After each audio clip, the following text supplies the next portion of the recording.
एक गांव में कृष्णा नामक व्यक्ति रहता था। हर रोज वह दूध से घी बनाया करता था और अपने गांव के बाजार में बेचता था। यही थी उसकी रोजी रोटी कमाने का जरिया।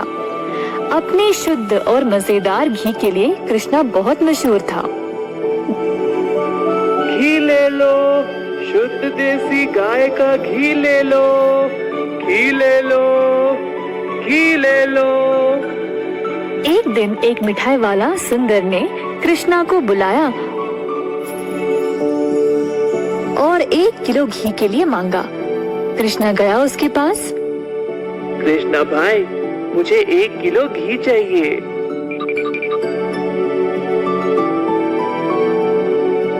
कृष्णा घी को तोलने लगा। जब सुंदर ने देखा कि घी कितना शुद्ध था, तो वह अपने आप को रोक ही नहीं पाया। सुंदर ने और घी लेने का निर्णय लिया। रुको कृष्णा, मुझे तुम 1 नहीं 2 किलो घी दे देना। पता नहीं बाद में बचेगा या नहीं। तुम्हारा घी सबसे शुद्ध है और मुझे स्वादिष्ट मिठाई बनाने में मदद करता है। ओ बढ़िया जी, धन्यवाद सुंदर साहब। ये लो आपके 2 किलो घी। सुंदर ने खुशी से घी लिया और फिर दोनों अपने अपने रास्ते चले गए। जैसे कृष्णा चलता गया, गांव के लोग उसको एक एक करके घी खरीदने बुला रहे थे। घी ले लो, घी ले लो। दोपहर तक सारी घी बिक चुकी थी, क्योंकि वो घी था ही इतना स्वादिष्ट। अपनी कमाई लेकर कृष्णा अपने भाई कुशल के पास दूध खरीदने गया, ताकि वह अगले दिन के लिए और घी बना सके।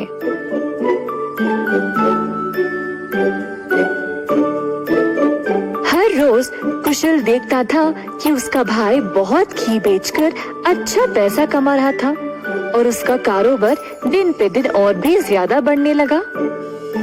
भाई, मुझे 5 लीटर दूध चाहिए घी बनाने के लिए। ओह, अभी तो मेरे पास नहीं है 5 लीटर। क्यों ना तुम शाम को आ जाओ, मैं तुम्हारे लिए बाजू में रखूंगा।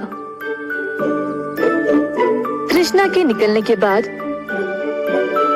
कुशल की पत्नी उसके लिए पानी लेके आई। देखा कमला, कृष्णा की तो किस्मत ही बदल रही है।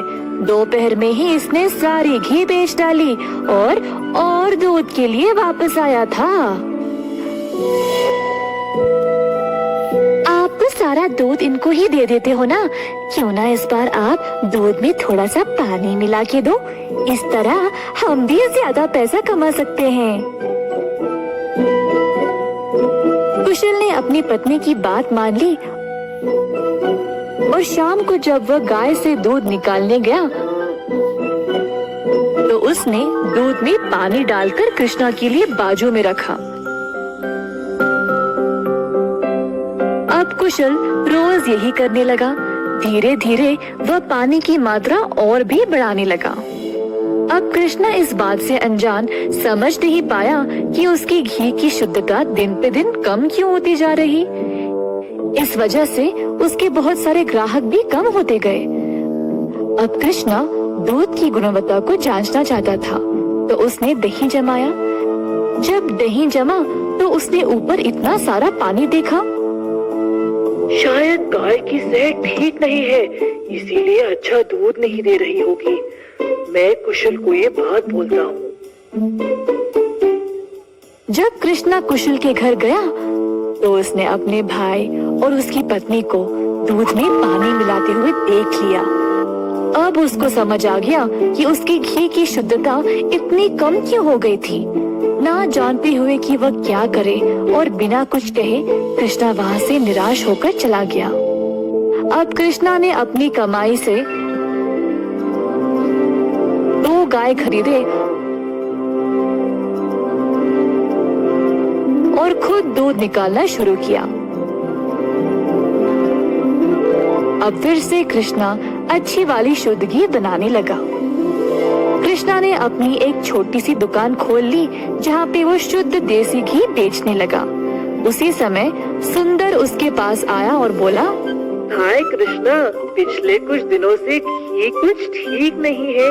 मेरे मिठाइयों के लिए अच्छे ग्राहक थे, केवल आपकी शुद्ध घी की वजह से। उम्मीद है अब आप अच्छा घी बना रहे हो। मैं चाहता हूँ कि मेरे ग्राहक वापस आ जाए। आप ये 2 गाय देख रहे हो, ये मैंने ही लाए हैं अब खुद दूध निकालने। अब से मैं ही दूध निकाल रहा हूँ, तो आज से घी भी सबसे बढ़िया मिलेगी। जैसे दिन बीतते गए, अब कृष्णा से और लोग घी खरीदने लगे। कुछ ही दिनों में कृष्णा ने और गाय खरीदे। उसने कुछ नौकरों को अपनी दुकान पर काम पे भी लगाया, हाथ बटाने के लिए। अंततः कृष्णा काफी अमीर बन गया और ईमानदारी से अपना कारोबार चला रहा था। इसी दौरान कुशल, जिसने अपने ही भाई की प्रतिष्ठा को बर्बाद करने की कोशिश की, गांव में अपने मिलावटी दूध के लिए पकड़ा गया। अब कुशल दूध भी नहीं बेच पाया और जल्द नुकसान में पड़ गया।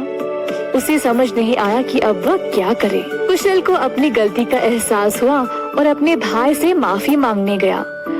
उसने कृष्णा से भीख मांगी, माफी के लिए और नौकरी के लिए, ताकि वह अपने कर्जों को चुका सके।